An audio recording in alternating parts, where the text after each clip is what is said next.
Hello guys, welcome back to my channel. It's me Mo. আশা করছি তোমরা ভালো আছো আর আমিও খুব ভালো আছি।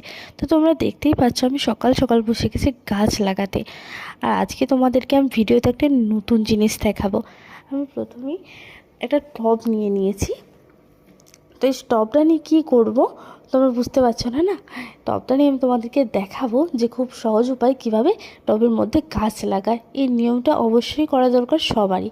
আমরা প্রথমেই টবের নিচে স্টনচিপ দিয়ে দেবো। স্টনচিপের পরিবর্তে তোমরা ইটকুচিও ব্যবহার করতে পারো। আর তারপরে দিয়ে দেবো কিছুটা বালি। আমরা স্টনচিপ বালি এই কারণের জন্য ব্যবহার করি, কেননা বর্ষাকালে যদি গাছে বেশি জল জমে যায় কিংবা আমরা গাছে বেশি জল দিয়ে দিই, তাহলে খুব সহজেই জলটা পরিশ্রুত হয়ে নিচে নেমে আসতে পারে। ঠিক আছে, তারপরে আমরা কিছুটা বালি দিয়ে দেব। বালিটা দেওয়ার পরে কিছুটা মাটিটা দেওয়ার পরে গাছটা লাগিয়ে দেব। গাছটা লাগানোর পরে আরও ভরে টবে মাটি দিয়ে মাটিটা চেপে